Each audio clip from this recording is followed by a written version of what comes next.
なもんか。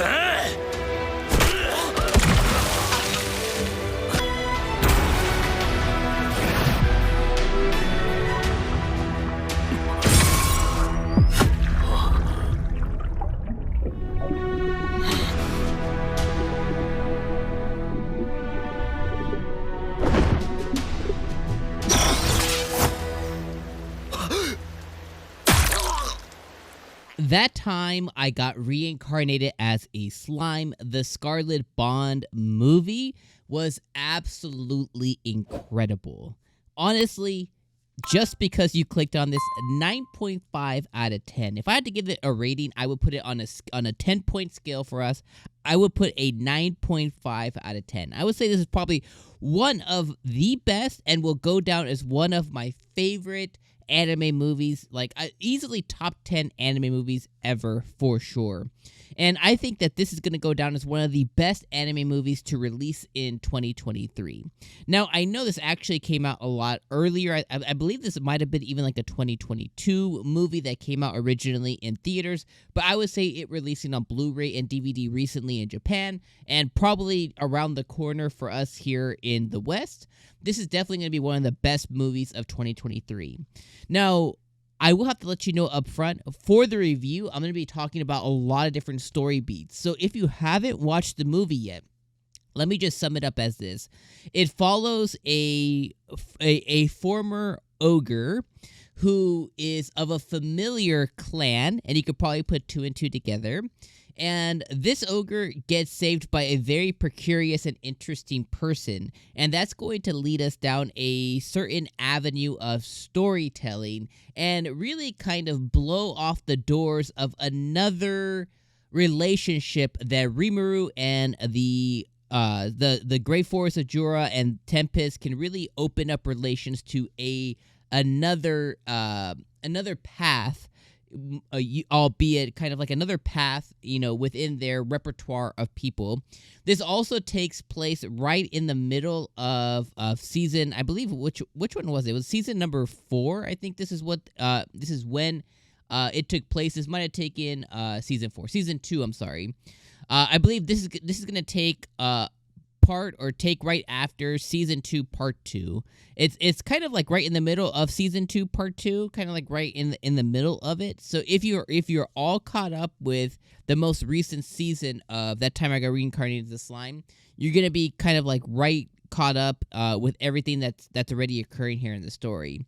So easy 9.5 out of 10, a must-watch movie anime.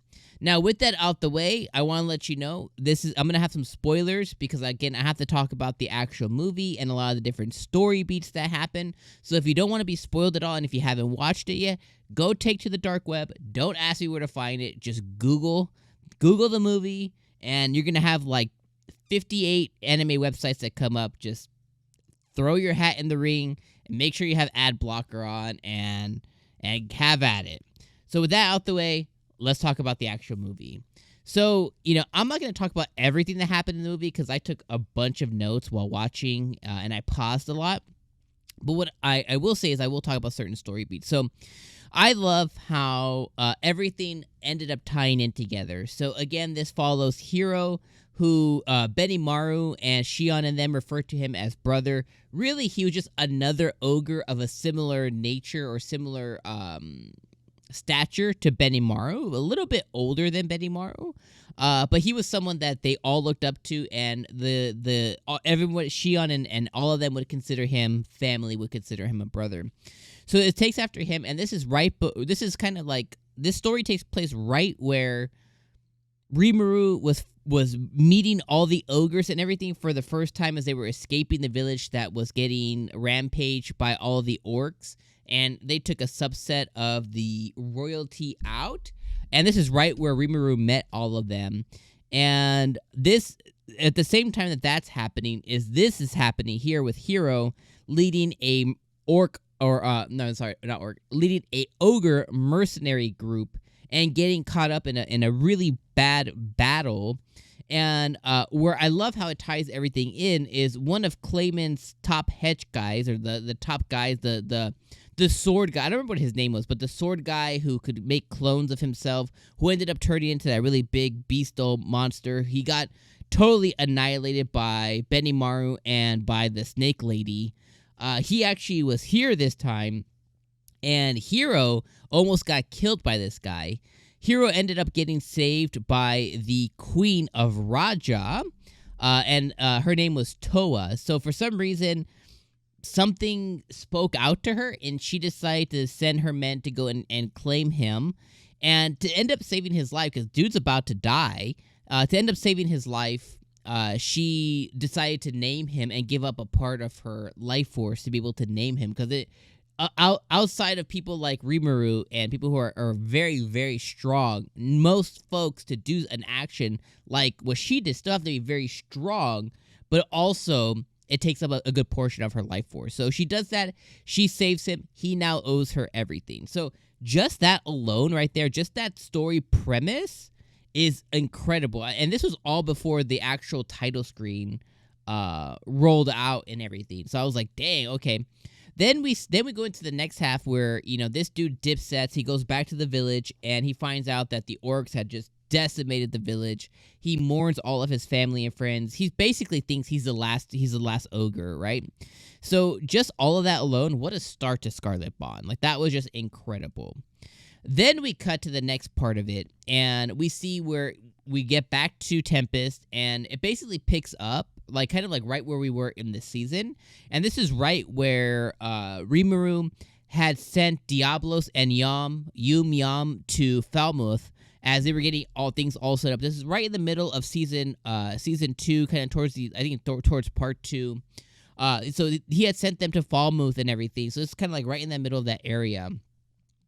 Then we get the next portion of the movie, and Hiro finally made his way to Tempest at the behest of the Queen's men. She's fallen ill. The reason she's fallen ill is her territory is constantly under, I don't want to say under attack, but there's a poisonous, there's poison ravaging all of her land. And the reason it's ravaging all of her land is she has a curse that's been placed on her kingdom, which we find out about later on in the episode. And because of that, every time she purifies her lands of the toxicity, she's getting basically poisoned herself. So to go try and find a way to save her, Hiro takes off. He ends up seeing 𝐜𝐴𝐚 and one of the orcs, our main piggy boy. And a fight ensues and everything, and he ends up basically talking to Rimuru and seeing all his family and everything. The next part of the movie was, all of these back and forth talks of him being introduced and Rimuru getting to know him and everything. And eventually we end up at a place to where he asks Rimuru to go and save the kingdom. Rimuru complies, and there's a whole another really big portion of the movie which was fantastic about how Rimuru, he just lets it be known that he was a demon lord now, and that was an amazing scene. And they talk about him defeating Clayman and in Valdor just chilling there and all this stuff. But anyways, Rimuru takes off to Toa and the nation of Raja. We get a lot of really funny scenes where the nation of Raja gets the clear from Valdor to go ahead and begin cultivating a portion of the great forest of Jura. And then we find out that the curse on Toa wasn't placed on accident; it was on purpose. And then we find out that Diablos seems to know where the origins of it is.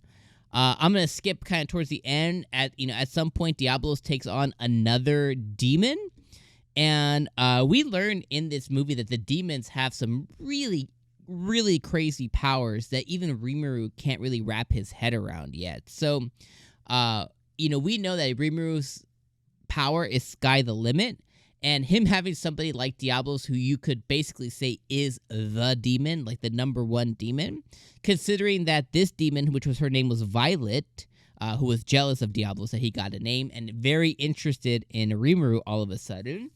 The fact that this Violet person was able to kind of perform miracles towards the end of the movie was only a kind of like hint at how powerful Diablos really is and what he can really pull out, and how much knowledge that Rimuru and even Raphael doesn't really understand yet. Because all through this movie, Raphael told Rimuru he couldn't do certain actions over and over, like lift the curse or revive or break a curse or anything else. And it comes to find out that somebody like Violet could actually make these things that he thought couldn't happen. So that was incredible. The rest of the movie was basically this whole thing playing out. Hero basically trying to save his queen, doing anything he can, getting tricked by one of Violet the Demon's lackeys, ends up taking a curse orb, ends up becoming he ends up getting cursed, and he ends up pulling the curse out eventually, but he ends up dying from that. Again, Raphael tells Rimuru he can't save him. He ends up actually getting saved by a miracle that the queen, who obviously loves our orc boy, or I keep saying orc, ogre and orc are so similar. He ends up getting saved by the queen, but in her getting saved is she had to kind of train her life for this last miracle.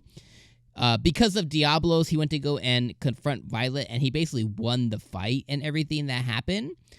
This Violet demon ends up saving her as one last miracle, so she ends up getting to reunite with our boy Hero, and they get to live happily ever after, essentially, which is amazing, awesome.